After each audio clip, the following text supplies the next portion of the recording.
Krishna, Hare Krishna, Krishna Krishna, Hare Hare,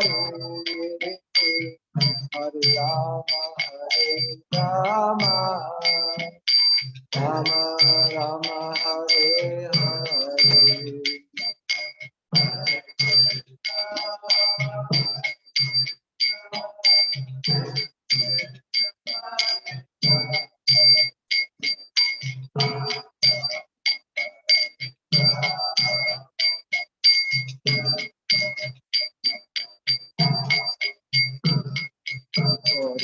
Krishna, Hare Krishna, Krishna Krishna, Hare Hare, Hare Rama, Rama Rama, Hare Hare.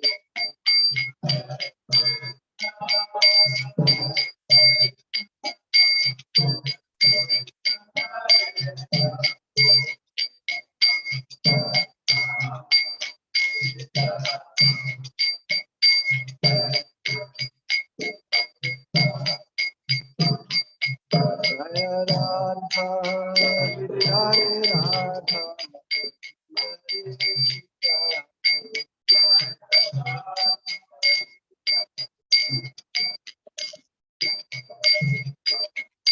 Jaya Radha, Hare Radha,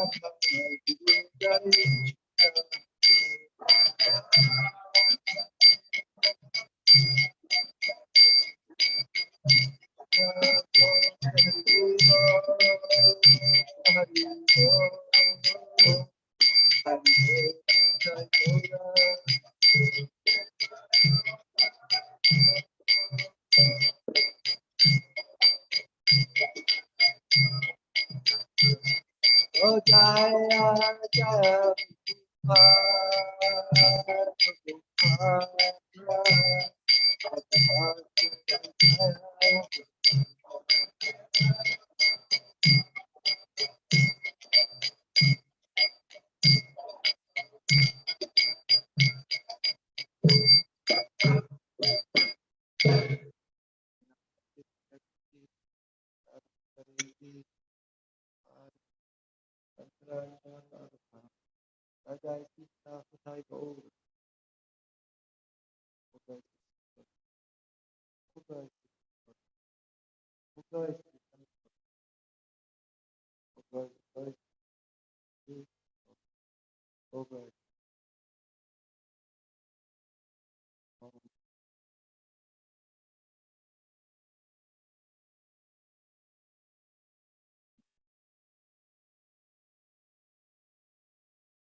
Strategy,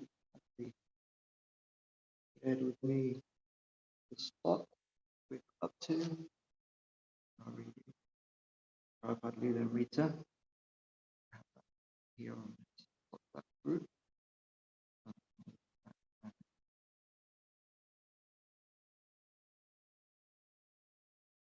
Book to read from. So bear with me one moment.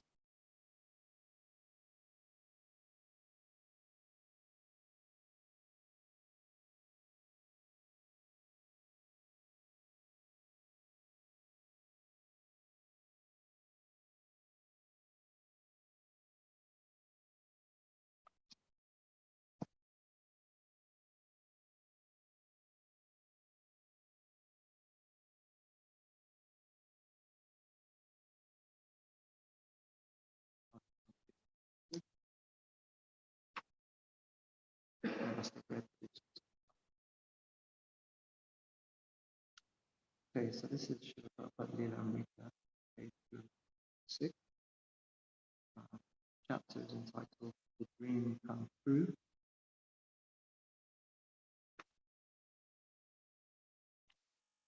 Day after Janmashtami was Bhaktivedanta Swami's 69th birthday. A few days later, Vishwanath Das requested Swami Maharaj to visit him at his mansion in Lucknow. It was a special occasion, and the governor had invited several sadhus and planned a kirtan program. Turn that on for you.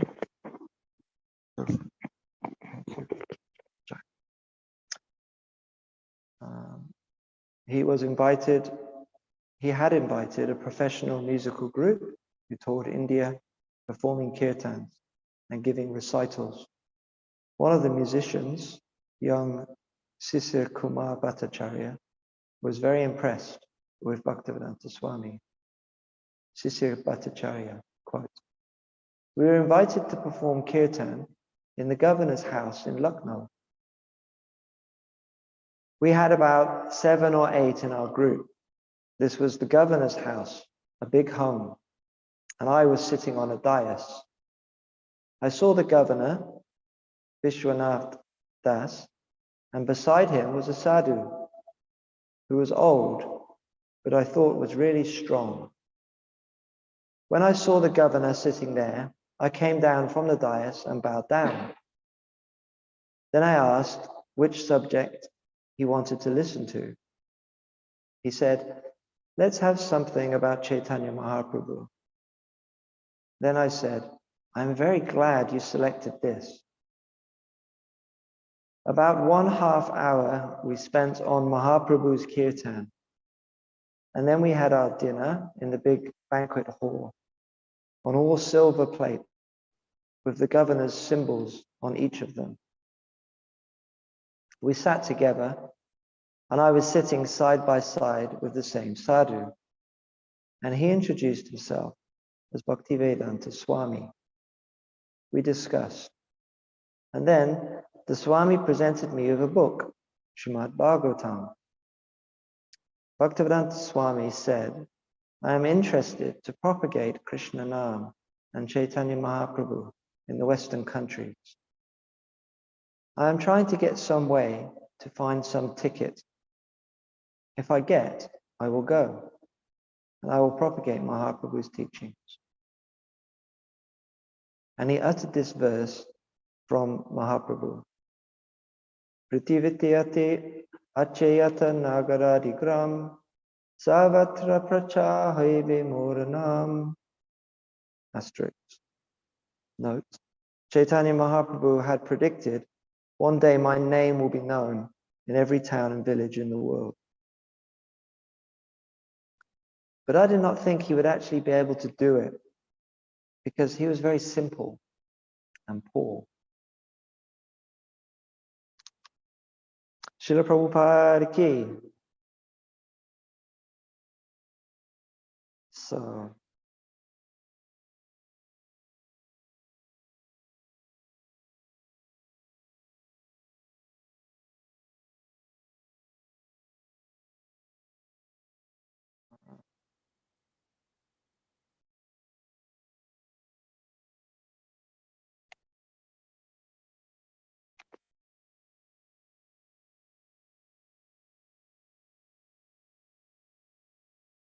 the governor that's referred to here seems to be the governor of Uttar Pradesh.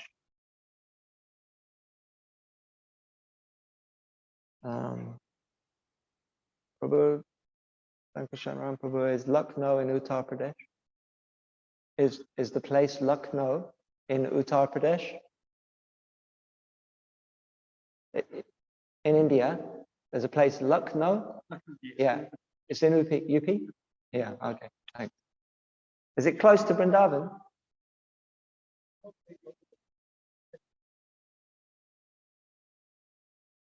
Okay. Thank you. 3 hours train? A few hours, yeah. Okay. Yeah. Because the day before, on Jamashtami Day, or just previously on Jamashtami, then the governor was at the Radha Damodar temple in Vrindavan. That was on the previous page. And he was, His Excellency Vishwanath Das was the governor of Uttar Pradesh, and he was there at the Radha Damodar temple. The Srila Prabhupada was living at the Radha Damodar temple. So it would seem that from that, a few days later, then Srila Prabhupada was invited to the governor's house in Lucknow. And he was obviously a very nice gentleman. He also invited this person, Sisya Bhattacharya, who's obviously a very well-educated and learned musician, in order to be able to ask, what would you like to hear? And then to leave it to the governor's discretion. The governor is obviously a very cultured and civilized person as well, in order to be able to respond with something about Chaitanya Mahaprabhu. And obviously previously he was at the Radha Damodar temple in Sevakunj, Vrindavan, which is a very important temple in Gaudiya Vaishnavism, in our Gaudiya Vaishnava culture. One of the few centers established by our Purvacharyas, the Goswamis, that remained sort of intact with original deities from the time of the Goswamis, from the time of Jiva Goswami, and was Srila Jiva Goswami's base for many years. And Srila Jiva Goswami was the very, obviously, he's a Nityasiddha associate of Radha and Krishna, and he established Lord Chaitanya's movement very firmly in Vrindavan under the shelter of his spiritual master, Srila Rupa Goswami, and his uncle and also spiritual master, Shiksha Guru, Srila Sanatana Goswami. So these personalities established Lord Chaitanya's movement in Vrindavan. Jiva Goswami's most amazing personality. He wrote over 400,000 Sanskrit verses. Prolific author, Srimad Bhagavatam, 256, roughly, I think, 256 chapters. We often say, Shastra says also 18,000 verses. Mahabharata, 100,000 verses. Jiva Goswami wrote 400,000 verses. He also,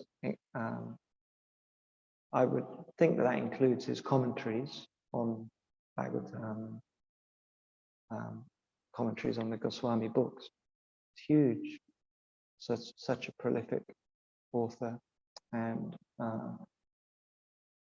very highly respected by all Vaishnavas from various sampradayas in Vrindavan.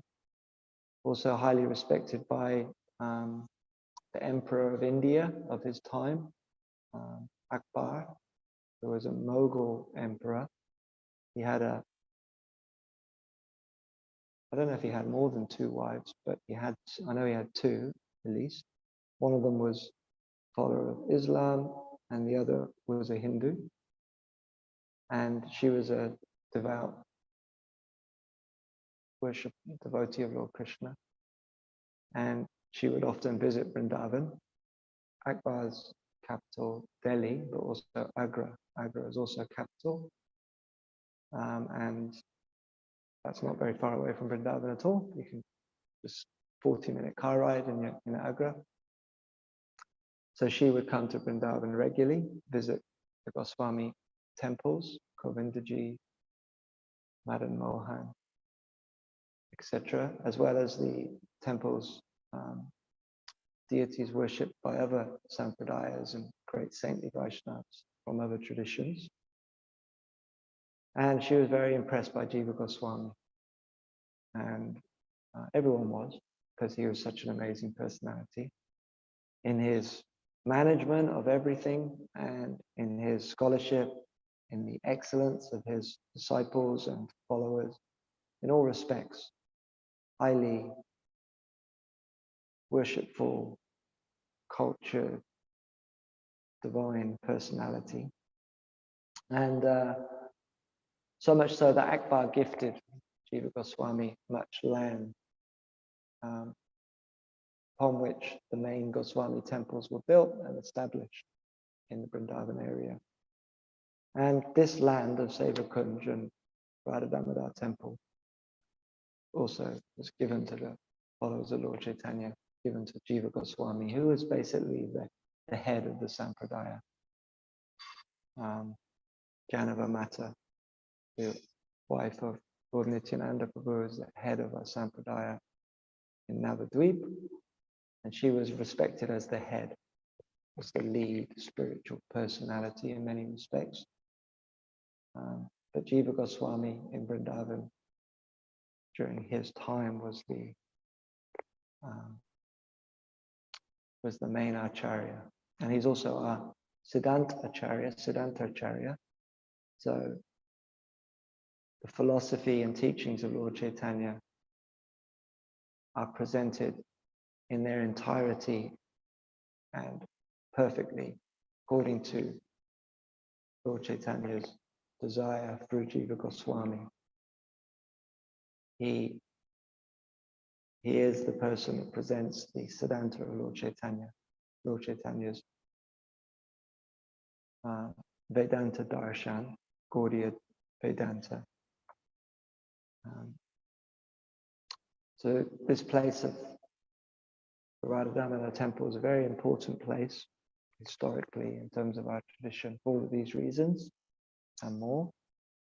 Also the place of worship of Srila Rupa Goswami. And many of our acharyas, Srila Prabhupada himself said that that was his eternal place of residence.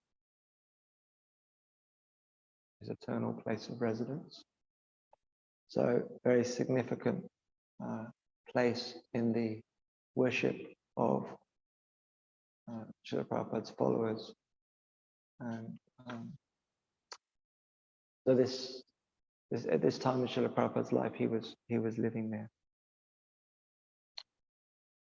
And these are some of the events that happened there. It's Janmashtami celebration of 69, followed by this program at the governor's house.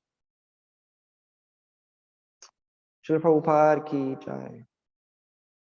Om Namo Bhagavate Vasudevaya. Om Namo Bhagavate Vasudevaya. Om Namo Bhagavate Vasudevaya.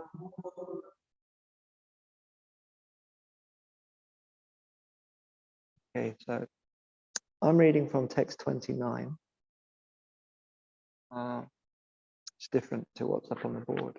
That might have been last Sunday. Text 20. So that's okay. We are few, and we're going to have a shortish class, 8:30 I'm aiming for. So I might just recite the verse once, and then maybe someone else can recite it once, and then we'll carry on. Is that okay with everyone this morning? Okay. So this is text 29. Please repeat. Maitreya uvacha stu vatishwa amara strishu patilokam gata vaduhu yam va atmavidam duryo vainyaha prapachutashrayaha Maitreya Uvacha Stuvat Ishwamaras. Excuse me. Stuvat Ishwamarastrishu Pati Lokam Katavaduhu Yamva Atma Vidam Duryo Vanya Parapachuta Ashrayaha.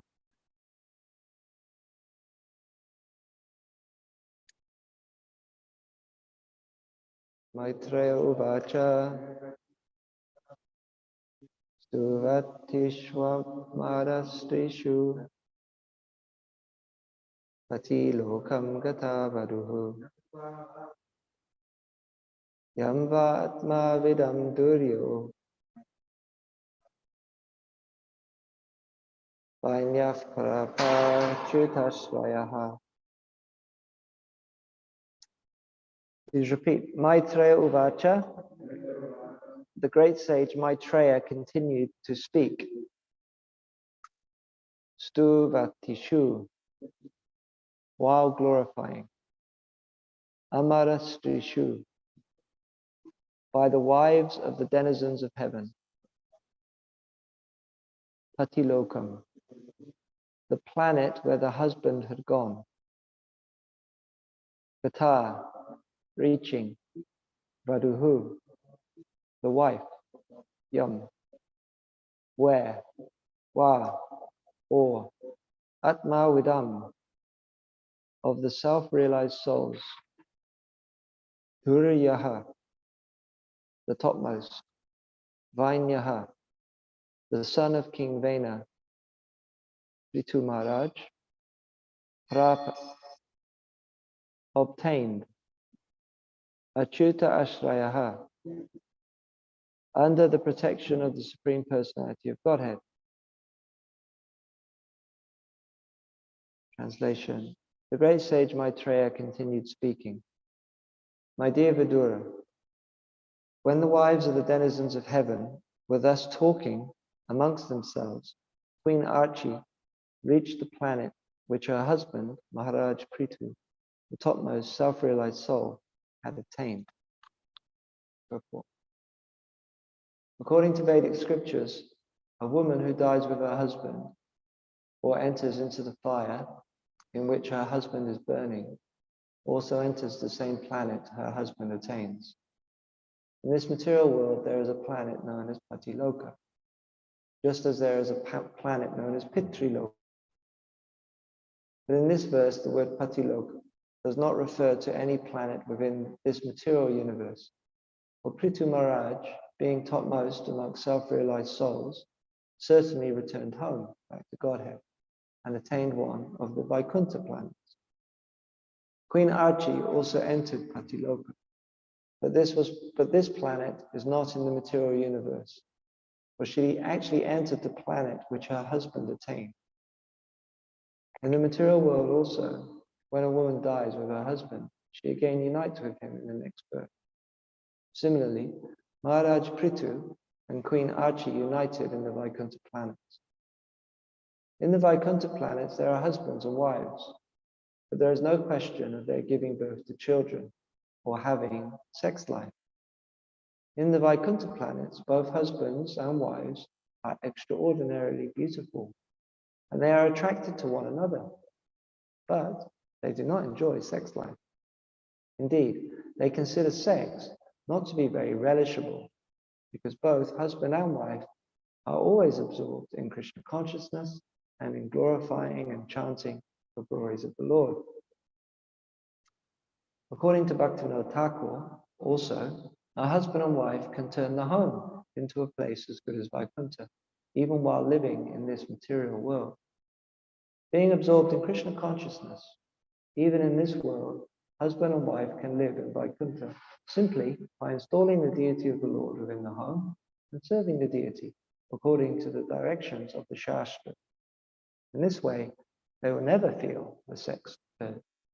That is the test of advancement in devotional service. one who is advanced in devotional service is never attracted by sex life. And as soon as one becomes detached from sex life and proportionately attached to the service of the Lord, he actually experiences living in the Vaikuntha planets. In the ultimate issue, there is actually no material world. But when one forgets the service of the Lord and engages himself in the service of his senses, he is said to be living in the material world. Prabhupada ki jai. Om Jnana-timirandasya Dhyanam Jana Shalakaya Chakshurum Militam Tena Tasmai Shri Gurave Namaha. Sri Chaitanya Manobhishtam Stapitam Yena Bhutale Swayam Rupa Kadahayam Kadati Swapadantikam Vandeham Shri Gurum Shri Yuta Padakamalam Shri Gurum Vaishnavangscha Shri Rupam Sapajatam Sahagana Raghunatham Vitam Tam Sajivam Sadvaitam Savadutam Parijana Sahitam Krishna Chaitanya Devam Shri Radha Krishna Padam Sahagana Lalita Shri Vishakam Vitam Namo Mahavadanyaya Krishna Prema Pradayate Krishnaya Krishna Chaitanya Namne Gaurataje Namaha Panchatattvatmakam Krishnam Bhaktarupa Swarupakam Bhaktavataram Bhaktakyam Namami Bhakta Shaktikam. Hey Krishna Karuna Sindhu Dinabandhu Jagatpate Gopesha Gopika Kanta Radha Kanta Namostute Tapta Kanchana Gaurangi Radhe Vrindavaneshwari Shavanu Sute Devi Pranami Hari. Jai Shri Krishna Chaitanya Prabhu Nityananda Shri Advaita Gadadhara Srivasadi Gaura Bhakta Vrinda. Hare Krishna Krishna Krishna Hare Hare Hare Rama Rama Rama Hare Hare. Okay, so very interesting, wonderful purport here by Srila Prabhupada. Reading this yesterday, I made some notes, so I'll refer to those.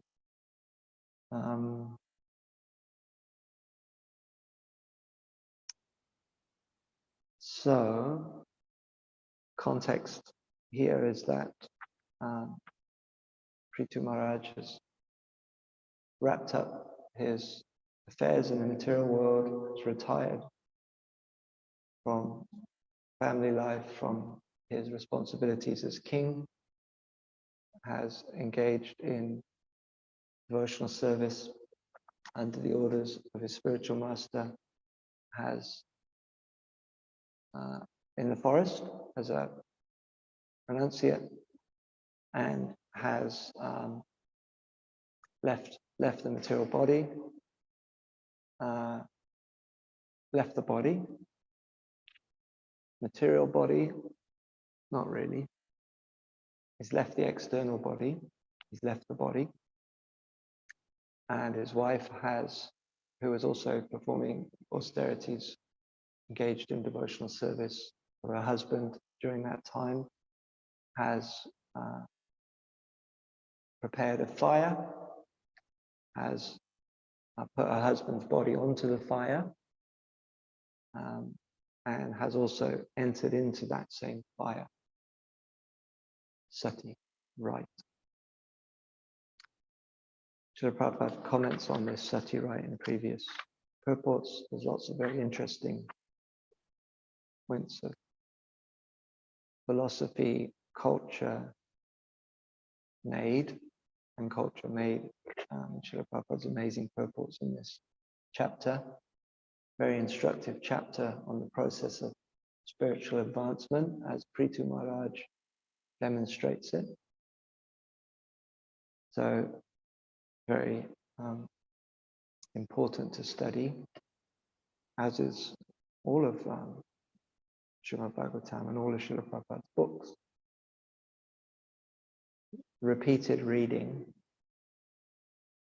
produces accumulated understanding. But my spiritual master always emphasizes studying. He talks about putting pen to paper, Srila Prabhupada's books, in order to develop a deeper absorption in hearing Krishna Katha from Srila Prabhupada, in order to experience deeper association with Srila Prabhupada through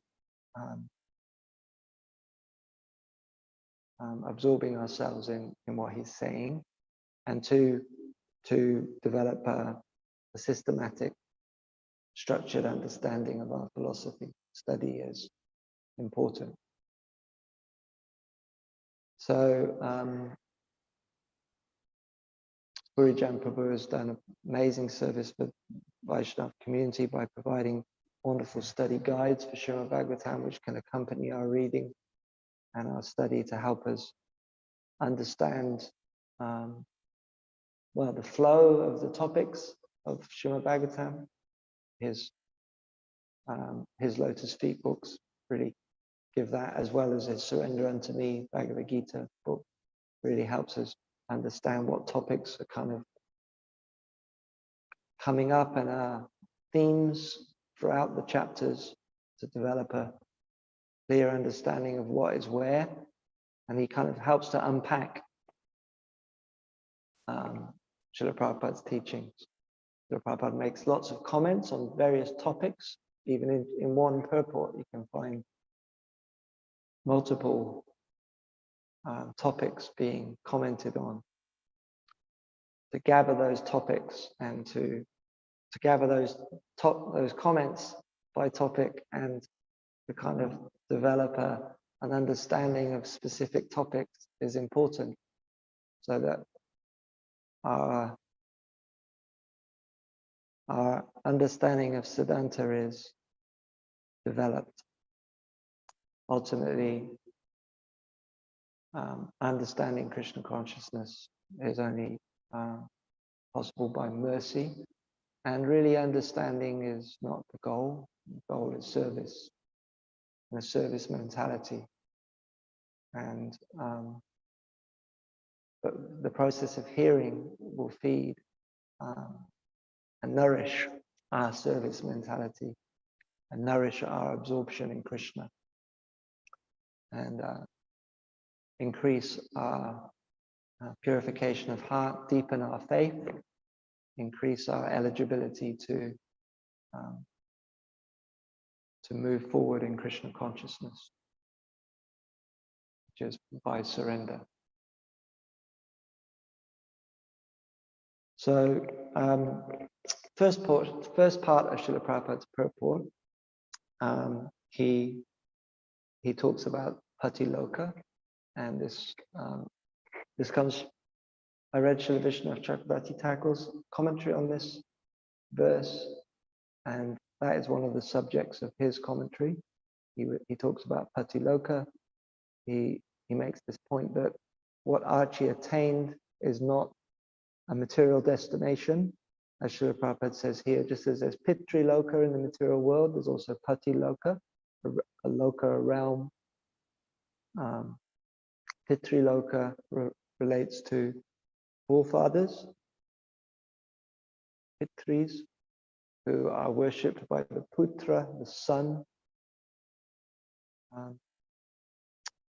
and by the performance of ritual and worship on behalf of the son. The forefathers are benefited in Pitri Loka.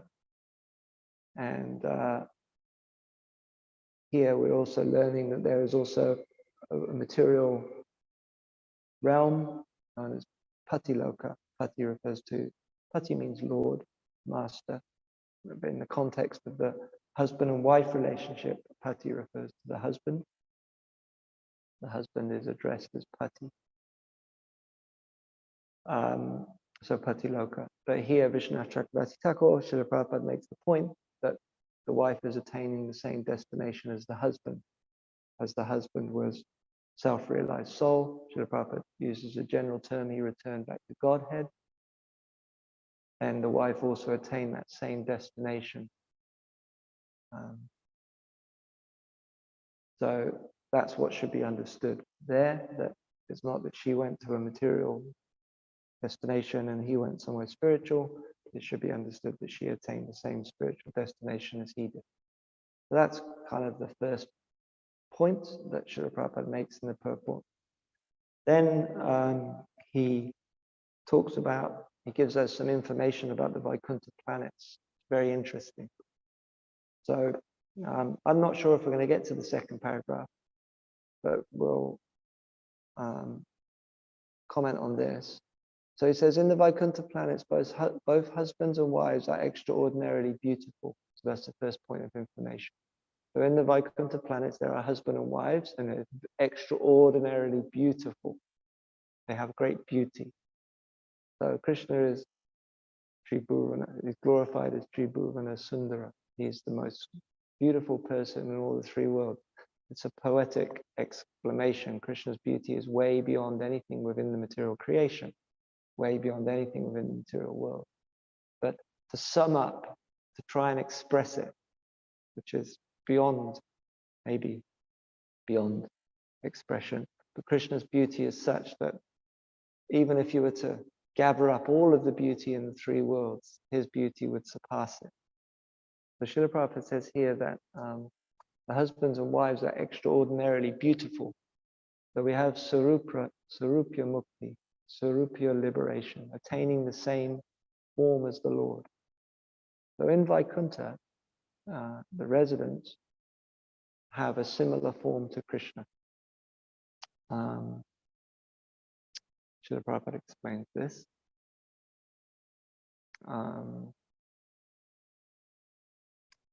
I'll go there briefly. I didn't bring it, but I've got it just relatively quickly on hand. A bit anxious about moving away from here.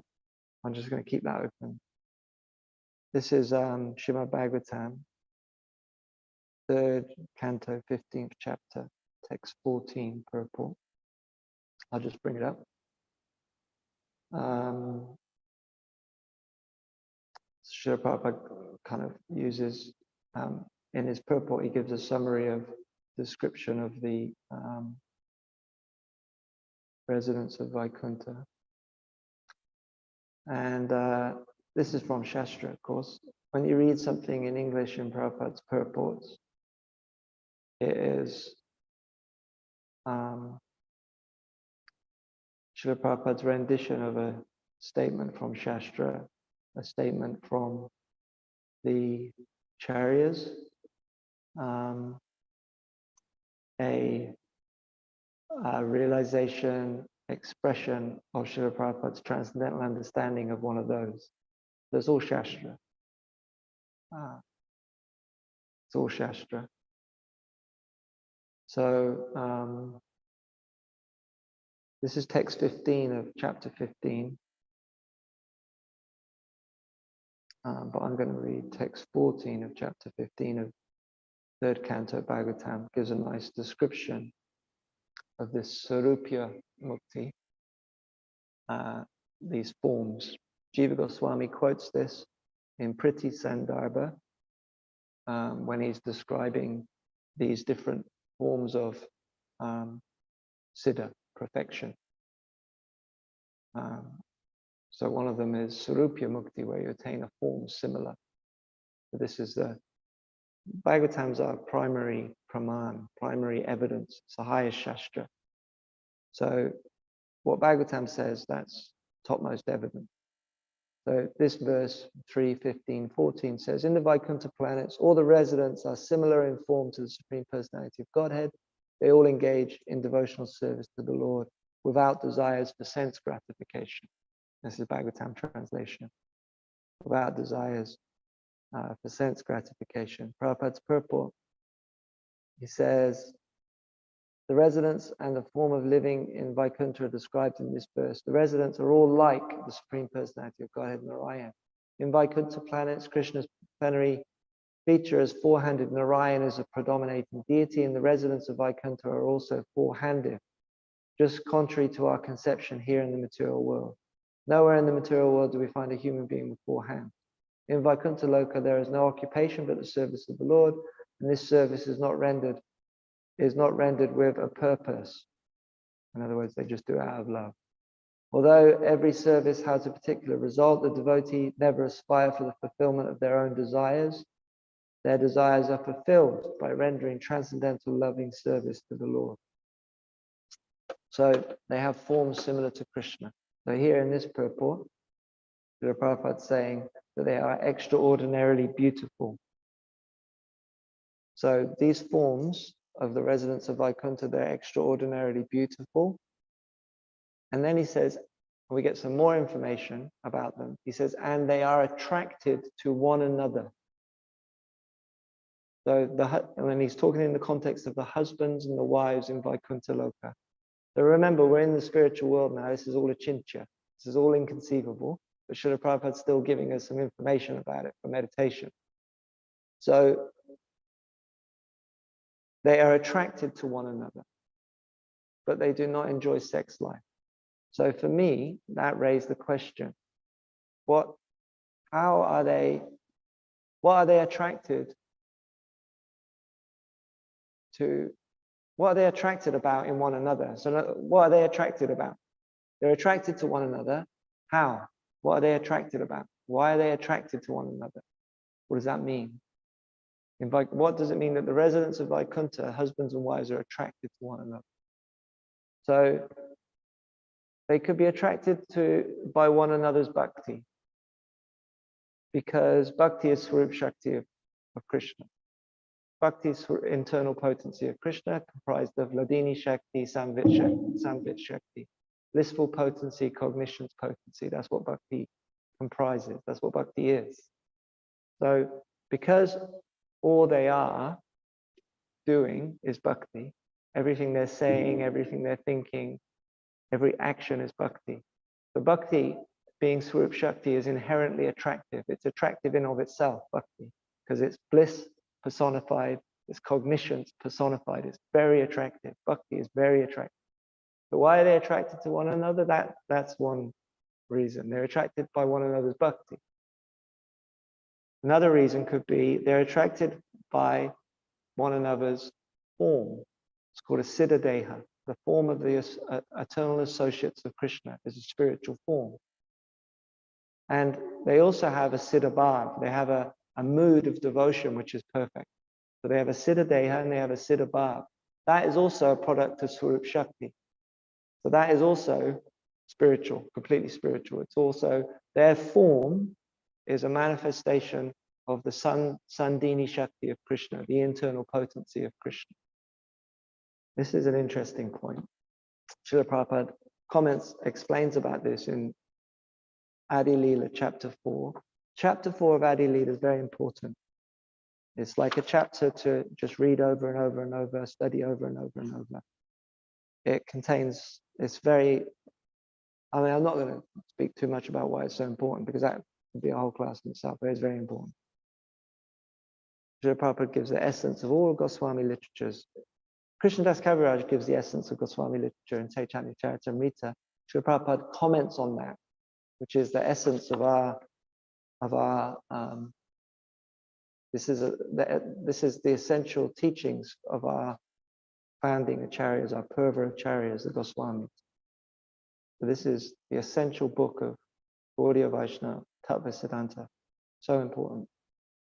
So talking about the forms of the associates of Krishna, Prabhupada says, so Chaitanya Charitamrita says, Krishna's mother, father, abode, house, bedding, seats, and so on are all transformations of Shuddha Sattva. So they're all spiritual. Then he comments and says, Krishna is always all spiritual, aside from the parents of the Supreme Personality of Godhead. All the other paraphernalia of his existence are also essentially a manifestation of Sandhini Shakti, internal spiritual potency, or a transformation of Vishuddha Sattva. Vishuddha Sattva is another term to refer to Swarup Shakti. It's spiritual substance. To make this more clear, it may be said that this Sandhini Shakti of the internal potency maintains and manifests all the variegatedness of the spiritual world. In the kingdom of God, the Lord's servants and maidservants, his consorts, his father and mother, and everything else are all transformations of the spiritual existence of Sandhini Shakti, the existential Sandhini Shakti in the external potency. Okay, so then he explains a different point, which is relating to how material existence and spiritual existence. That's another point. But the point that we're making is that their bodies are spiritual. They are produced of Sandhini Shakti. And their mood, their love, is also spiritual. So that's also attractive. So they're also attracted to one another. They're also attracted to their bodies, because their bodies are Swarup Shakti, or Sandhini Shakti. They're spiritual Shakti. It's very attractive energy. They're not attracted to it for their own enjoyment. That's a perversion. That's our material perversion, that we want to make the enjoying propensity selfish. But to appreciate selflessly, in other words, not for oneself, but to appreciate Krishna and to appreciate Krishna's energy is what they're attracted to. So they're attracted to the spiritual forms and spiritual mood of the associates. So that's another aspect of what they're attracted to. Another could be that they're attracted to appreciating Krishna's qualities, which are manifest in the qualities of the devotee. So all of the qualities that are manifest in existence are aspects of Krishna's own qualities. Devotees possess to a partial extent, they possess the qualities of Krishna. So in appreciating the devotees, a devotee is seeing, this is an aspect of Krishna. So that through the devotee, a devotee appreciates Krishna. Does it make sense? So that's another way that they can be attracted, because by seeing the devotee, they're seeing Krishna. By seeing an aspect of Krishna's own qualities manifest in the devotee. Another is that they're attracted because of seeing Krishna's love and kindness manifest in the life of that devotee.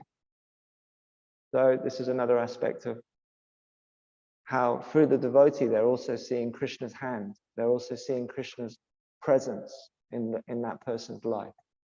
That everything that person's doing is a manifestation of Krishna's love for that person. So they're also appreciating Krishna's love in the devotee. Krishna's mercy in the life of the devotee. So in these ways, we can see how in the Vaikuntha planets, both husbands and wives are extraordinarily beautiful and they are attracted to one another. But none of this has got anything to do with anything mundane. This is all completely on the spiritual platform of pure bhakti. It's got nothing to do with the perversion of that same desire, kamesha, krodesha, which manifests in the material world as lust. The desire to enjoy is a perversion of the desire to love, the desire to serve. So Srila Prabhupada says, it's got nothing to do with sex in the material world. Their attraction to one another in the Vaikuntha planets it's got nothing to do with anything of the material world. So without prema tattva, without rasa tattva, can't properly appreciate the spiritual world. You can't properly understand it enough to be able to appreciate it, to move away from having attraction to the mundane to developing attraction for the spiritual. So therefore, to understand rasa, to understand prema, and is very important for sadhakas in order to give up and move away from and be purified in the intelligence, to move away from attraction to the material. Without it, you can't move away from attraction to the material, because you can't, there's no place of nothingness. You're either attracted by Krishna's material energy, or you're attracted by Krishna's spiritual energy. And Srila Prabhupada also hints to the proportional transition in this purport. There is a proportional transition of attraction from the mundane to the spiritual.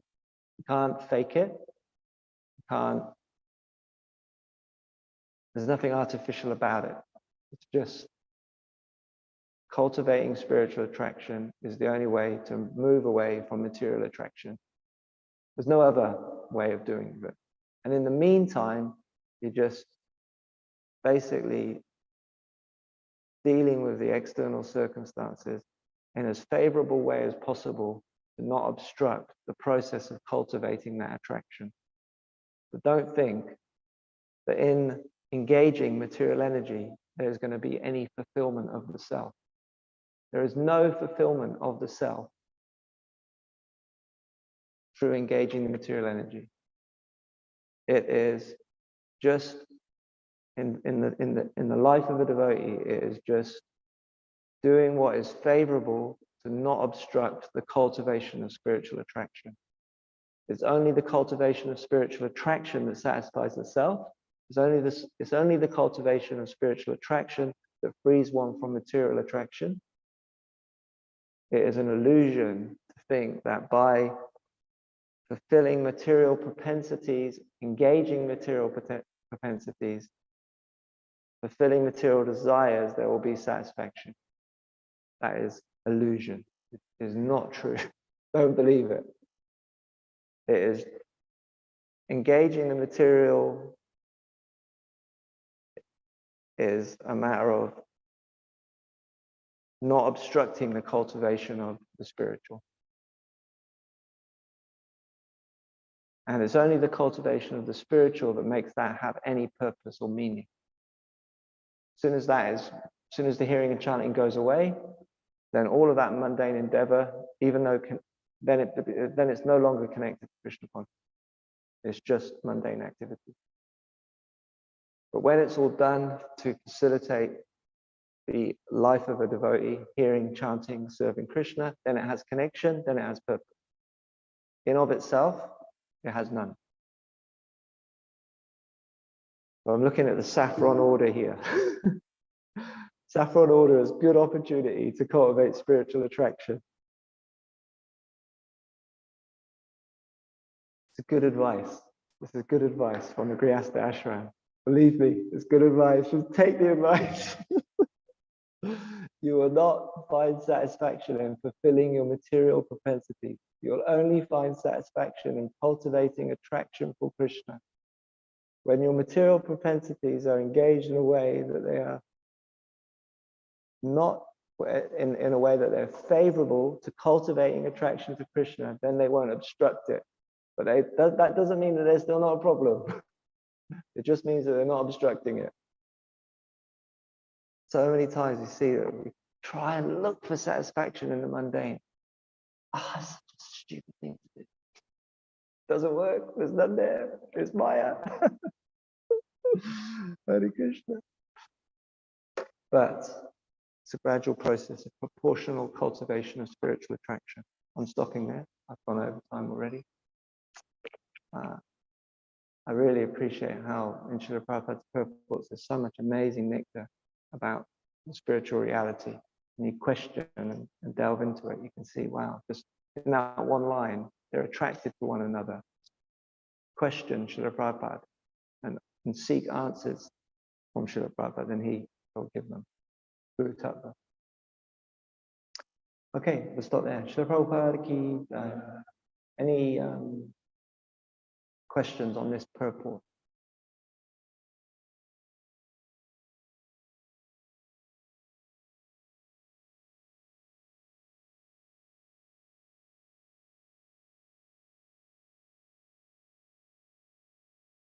Well, ideally, but it's all good for Guru.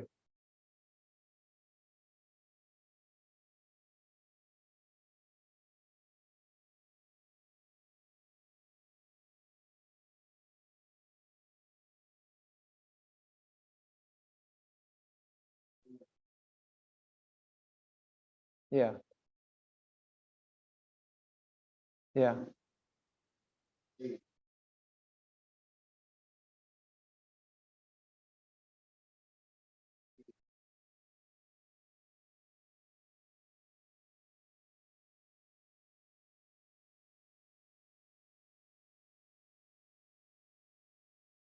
yeah,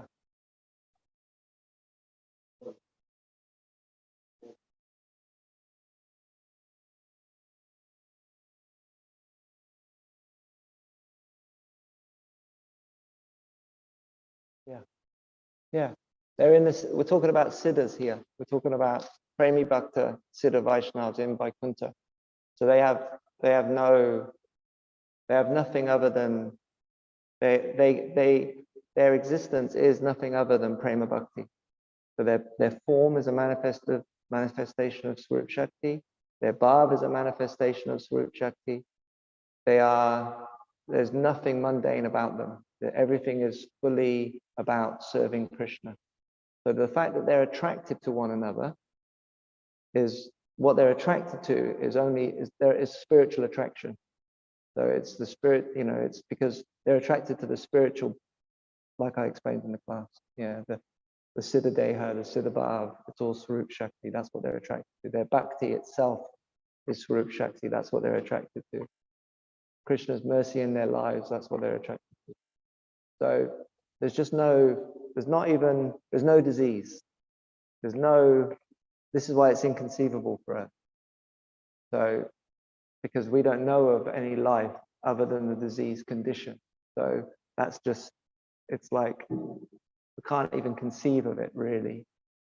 But this is the power of transcendental knowledge, that it purifies the intelligence to the point that the pure concept can be understood. Then that becomes something to aspire for.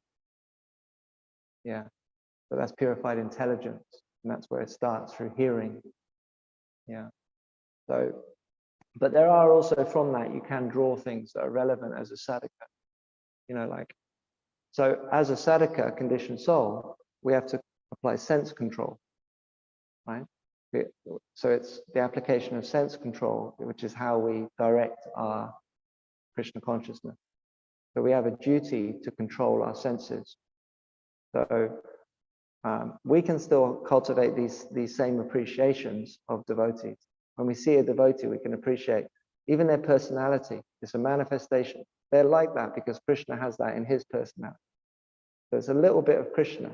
It's a little partial manifestation of Krishna. Krishna's qualities coming through. So, wow, that's the far out thing. So when you see a devotee, you can be immediately, actually anything, you can immediately connect to Krishna. And when you see the things that happen in a devotee's life, you can see that that's Krishna's hand. Either directly Krishna's hand, initiated devotees, Krishna's giving Krishna karma according to what they deserve for their purification, according to what they need, according to their purification. Non-devotees, Paramatmas reciprocating impartially according to their previous actions, but it's still all coming through by either Krishna's sanction or Krishna's direct hand. So, and for the neophytes, it's a combination of both. So that's also Krishna's mercy coming through, and we can see that. So that's another way we can appreciate Krishna. And we can also appreciate the sadhaka roop of devotees. The sadhaka roop is also a form. At the time of initiation, take Diksha. Diksha Kale Atma Samarapan, Mahaprabhu describes to Sanatana Goswami. At the time of Diksha, you no longer have a material body. You have a spiritual body. It's called a sadhaka roop. It's not a siddha deha. It's not a spiritual body in the spiritual world. It still came about as a result of karma, like for Nityabhada Jiva, for a conditioned soul. That's where the material body was born from our parents. But when you take initiation, it becomes a guru. It becomes Yasha Shakshad Bhagavati, Guru is non-different from Krishna, becomes Krishna. the Guru's body to be used in Guru's service. So it should be seen like that. This is a gift for the Guru to use in Guru's service. This is Krishna's energy to be used in Krishna's service. So even the sadhaka roop of devotees you can appreciate in that consciousness. Yeah, and we serve the devotees' bodies. So, you know, that to be attracted to serving the devotees, there's also attraction to devotees. So these spiritual principles that we talked about in relation to the Nityasiddha associate, they also have a principle that you can apply in the sadhana. Yeah. Wonderful thing. That's why we always focus on the spiritual, because then it informs us of the reflection and how to act in the abhas, in the reflection. Yeah, I'm going to stop there. Thank you.